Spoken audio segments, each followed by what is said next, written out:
সমস্যা সমাধান না হয় পাঁশকুড়া ও দাসপুর বন্যা প্রতিরোধ কমিটি ফের আন্দোলনের পথে। বৃহস্পতিবার পূর্ব মেদিনীপুরের খুকুরদহ কালীবাজারে রাজ্য সড়ক অবরোধ করা হলো। কমিটির দাবি, কালীবাজার সংলগ্ন কংসাবতী নদীতে অপরিকল্পিতভাবে হিউম পাইপ বসিয়ে সেতু নির্মাণের কাজ চলছে, যার ফলে জলের চাপে বাঁধ ভেঙে বন্যা পরিস্থিতি তৈরি হচ্ছে পাঁশকুড়া ও দাসপুর থানা এলাকার বিস্তীর্ণ অঞ্চলে। এরই প্রতিবাদে গত ৩ জুলাই এই কালীবাজারে এক কনভেনশনের আহ্বান করা হয়। সেখান থেকে হুঁশিয়ারি দেওয়া হয়, দ্রুত সমস্যার সমাধান না হলে ফের মানুষের স্বার্থে আন্দোলন শুরু হবে। কমিটির দেওয়া সেই সময়সীমা পার হয়ে যাওয়ার পরও সমস্যার কোনো সমাধান না হওয়ায়, প্রশাসনের তরফে কোনো উদ্যোগ না নেওয়ায় আন্দোলন শুরু করলেন মানুষ। তাই বৃহস্পতিবার কালীবাজারে ঘাটাল পাঁশকুড়া রাজ্য সড়ক অবরোধ করে আন্দোলন শুরু হলো। কয়েকশো প্রতিবাদী মানুষকে নেতৃত্ব দেন পূর্ব মেদিনীপুর জেলা সিপিআইএম সম্পাদক নিরঞ্জন সিহি, পাঁশকুড়া পূর্বের প্রাক্তন বিধায়ক ইব্রাহিম আলী, দাসপুরের প্রাক্তন বিধায়ক সুনীল অধিকারী এবং 2 জেলার সিপিআইএম নেতৃত্ব ছিলেন মেঘনাথ ভূঁইয়া, রঞ্জিত পাল, অমল ঘোড়াই, প্রশান্ত দিন্দা, শ্যাম জানা, গণেশ সামন্ত, মহাদেব মাইতিরা। প্রায় 1 ঘন্টা ধরে চলে অবরোধ।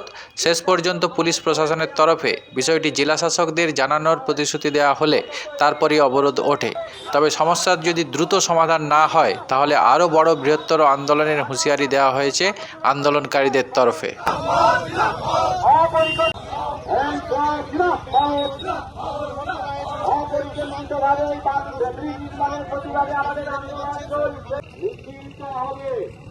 তারপরে সিদ্ধান্ত হবে।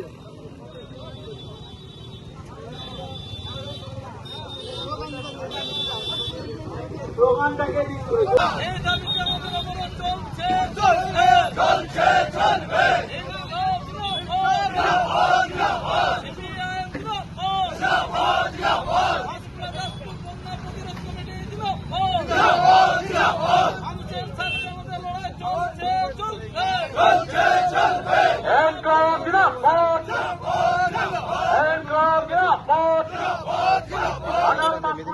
প্রতিরোধ কমিটি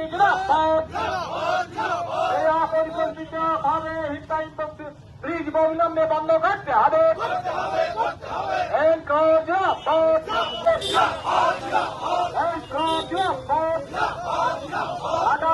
বন্যা প্রতিরোধ কমিটি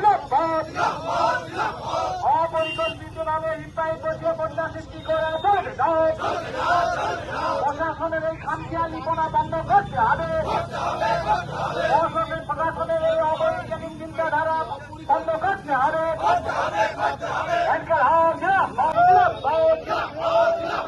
এই অপরিকল্পিত হিমপাইপ বসিয়ে বন্যা সৃষ্টি করার জন্য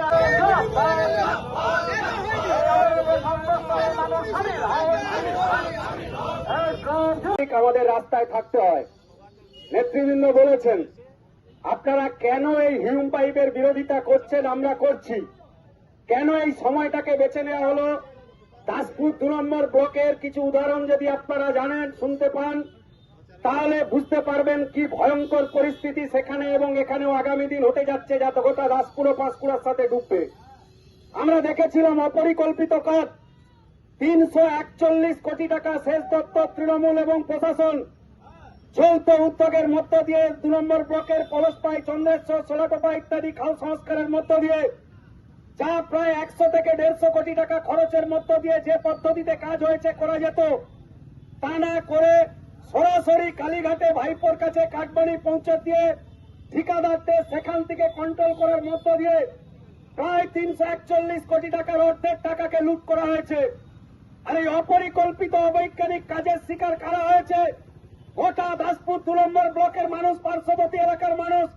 ভেঙে গেল গুরুত্বপূর্ণ মহিষঘাটা সেতু, 4-5 বছরও এখনো কমপ্লিট করতে পারেনি।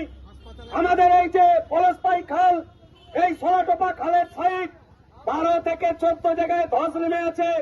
4 থেকে 5 বছর আগে কাজ হয়েছে, এখনো সারাই হয়নি। আপনারা দেখে আসুন এখানে হিউম পাইপের বিরোধিতা কেন করছি। জলটা বাড়লে কি সংকট হতে পারে, নিতাইদা সহ কনভেনশনে আলোচনা হয়েছে। মহিষঘাটায় কয়েক কোটি টাকার টেন্ডার কেস হয়েছে, পাল্টা কন্ট্রাক্টর কেস করেছে। ব্রিজের মুখ আর দেখবে কিনা এলাকার মানুষ জানা নেই।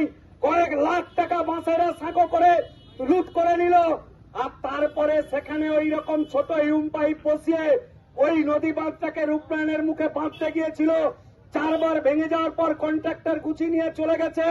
আপনি ঘাটালে চলে যান, হরিসিংপুর, হরিসিংদেশপুর, 2 বছর আগে আজকে রিপাবলিক টিভির খবর এই পোর্টালের ঘাটালের, সেখানে তৈরি হয়েছিল কয়েক কোটি টাকা খরচা করে, কাল থেকে হু করে জল ঢুকছে।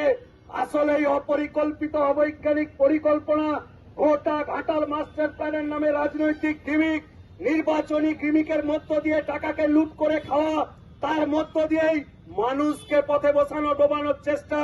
এর বিরুদ্ধে দাঁড়িয়েই আমরা বাধ্য হয়ে জনগণকে সামনে রেখে বন্যা প্রতিরোধ কমিটি সহ সেচ নিকাশি ব্যবস্থাপনা, দাসপুর, ঘাটাল, পাঁশকুড়া জয়েন্টলি যৌথভাবে এই ধরনের কমিটি গঠনের মধ্য দিয়ে বাধ্য আন্দোলনের রাস্তায় সামিল হয়েছি।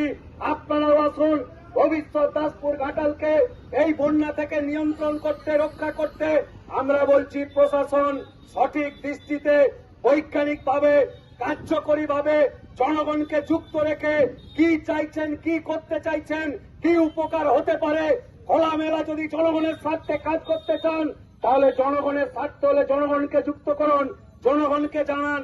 এই দাবির ভিত্তিতে এই লড়াই। আপনারা যারা মনে করবেন এটা অসঙ্গত দাবি, থাকার দরকার নেই, যদি মনে করেন একটার পর একটা ঘটনা, কোটি কোটি টাকা জনগণের ট্যাক্সের টাকা লুট হয়ে যাওয়া, অপরিকল্পিত অবৈজ্ঞানিক কার্যক্রমে আপনাদের ক্ষতিগ্রস্ত হচ্ছে, ক্ষতিগ্রস্ত হবে আগামী দিনে কুকুরদহ ব্রিজের প্রয়োজনীয়তায় পাশে তৈরি করতে গিয়ে যে পদ্ধতির অবলম্বন, তাতে যে বিপদ, তা যদি মনে করেন হ্যাঁ সঠিক, আসুন, রাস্তায় আসুন, প্রত্যক্ষ পরোক্ষ ভাবে এই আন্দোলনকে এগিয়ে নিয়ে গিয়ে আমাদের স্বার্থে, আপনাদের স্বার্থে, জনগণের স্বার্থে, জনগণের অর্থনীতিগুলোকে বাঁচা রক্ষা করার জন্য আপনারা সামিল হবেন। এই আশা আকাঙ্ক্ষা রেখে, ভরসা রেখে আপনাদের অভিনন্দন জানিয়ে আমার সংক্ষিপ্ত কথা শেষ করছে। বিপ্লব দীর্ঘজীবী হোক।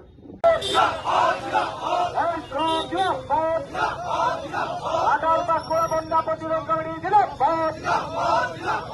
অপরিকল্পিতভাবে হিমপাইপ বসিয়ে বন্যা সৃষ্টি করে প্রশাসনের এই খামখেয়ালিপনা